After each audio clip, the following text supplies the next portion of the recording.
Meus amigos queridos, começamos mais uma semana iluminados pela palavra de Deus.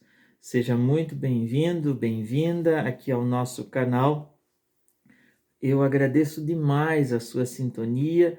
Muito obrigado a você que passou as mensagens dizendo que sentia falta dessas nossas reflexões, que não tem outro objetivo senão nos encantar sempre mais com a palavra de Deus. Passei por uns dias turbulentos, mas agora já estamos aos poucos retomando. E deixo essa mensagem hoje, que é dia 17 de julho, em que a igreja medita e nós, como bons filhos, meditamos o Evangelho de Mateus, capítulo 10, o finalzinho do capítulo 10, a partir do versículo 34 até o capítulo 11, versículo 1. Mateus 10, 34, 11, versículo 1. Eu vou deixar aqui na descrição essa referência para você pegar a sua Bíblia e ler, rezar, refletir, meditar, guardar essa palavra no coração. Isso é a leitura orante. É no finalzinho do discurso das instruções aos discípulos. Jesus já escolheu, já enviou, já deu recomendações. E agora essas recomendações, instruções, elas vão chegando ao fim. E nelas, quase que como um tom apocalíptico, escatológico. O que é apocalíptico, escatológico?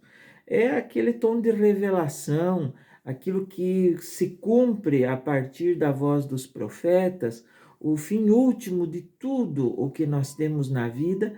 Jesus começa a dizer algumas palavras que temos que ter muito cuidado ao ler e interpretar, porque se a gente pega ao pé da letra esse texto, ele vai dizer aquilo que a palavra de Deus não diz. Ele começa assim: não penseis que vim trazer paz à terra. Não vim trazer paz, vim trazer a espada. Se nós lemos assim meio de repente, dá a impressão que Jesus veio trazer violência. E tem pessoas que usam esse versículo para justificar a sua prática violenta. Mas não é isso. Tenhamos presente que as comunidades de Mateus estavam inseridas, como as comunidades do tempo, numa cultura romana. E a paz que Roma permitia ou oferecia era aquela de pagar os impostos e não mexer com ninguém. Quem pagava os impostos em dia, estava tudo certo. Não é a paz do comodismo, não é a paz que deixa todo mundo insensível, não é comigo, eu não estou nem aí. A paz que Jesus vem trazer é uma divisão, no sentido não de bagunça, de briga, de atrito, de separação, de exclusão, de afastamento, mas de opção. É a paz inquieta, a paz do reino, aquela fruto da justiça, do perdão, da paciência, do amor, da caridade. Essa é a paz que Jesus traz. E ela se torna uma espada, no sentido de opção, que separa, que distingue, que nos convida a optar, a escolher, a assumir o projeto de Jesus. Quem assume o projeto de Jesus não se torna melhor do que ninguém, mas naturalmente não vai conseguir concordar com muitas atitudes vigentes no mundo de hoje, no tempo presente. Por isso que a sequência diz assim: vim separar o filho do pai, a filha da mãe, a nora da sogra, e os inimigos do homem serão seus próprios familiares. Temos presente que Mateus escreve para cristãos vindo do judaísmo. E o núcleo familiar é muito importante naquela ocasião, porque as vilas são feitas de uma única família, o sistema patriarcal. Então, optar por Jesus muitas vezes era romper até mesmo com os laços familiares e com a segurança que isso dava. E muitos se tornam até inimigos, porque optam por seguir Jesus e não por seguir aquela mentalidade vigente. E o texto continua: quem não toma a sua cruz e não me segue, não é digno de mim. Não é digno de mim. Aparece 3 vezes essa palavra. Quem procura conservar a vida vai perdê-la. Quem perde sua vida vai encontrá-la por causa de mim.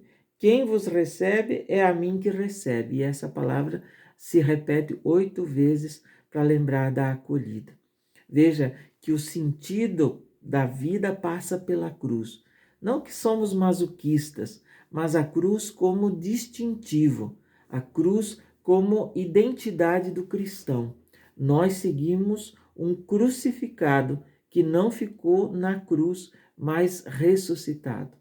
Esse é o nosso guia, esse é o nosso mestre, aquele que morreu na cruz, mas que está vivo no meio de nós para nos dar a paz verdadeira, aquela que ele ofereceu aos discípulos depois de ressuscitado e que oferece a cada um de nós.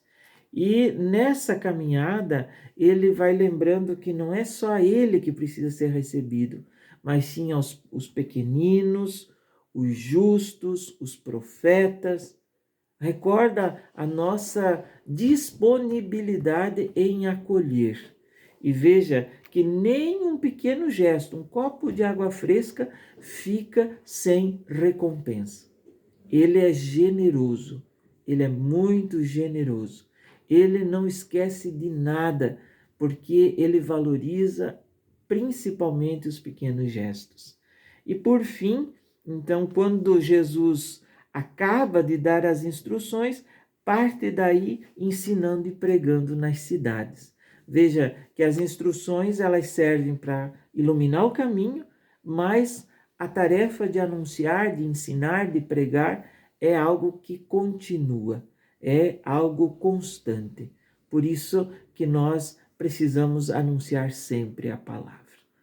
Portanto, meus amigos, minhas amigas, vamos entender o sentido verdadeiro da paz.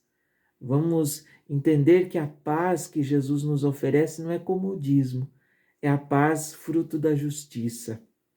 É aquela que nos dá liberdade, é aquela que nos insere no caminho de uma nova vida, uma nova sociedade, uma nova maneira de nos relacionarmos. É como São Francisco nos ensina: fazei-me instrumento de vossa paz. Onde houver ódio, que eu leve o amor. Onde houver ofensa, que eu leve o perdão. Onde houver tristeza, que eu leve a alegria. Onde houver ódio, que eu leve a fé. É assim? Porque é dando que se recebe, é perdoando que se é perdoado e é morrendo que se vive para a vida. Vamos, neste dia, lembrar que a nossa opção por Jesus não nos dá o direito de nos adequarmos diplomaticamente só para não termos incômodo. Normalmente, aqueles que assumem a fé de verdade serão perseguidos. Perseguidos porque o testemunho de vida incomoda. E quando a perseguição vier, fiquemos firmes, porque o Senhor está conosco. Um grande abraço. Se você achar que esse conteúdo lhe ajudou e vai ajudar outras pessoas, envie para elas, compartilhe, deixe o seu joinha. Se você ainda não é inscrito no nosso canal, se inscreva e, mais uma vez, que essa palavra seja a luz para a nossa vida. Um grande abraço e até o nosso próximo encontro, se assim o bom Deus nos permitir.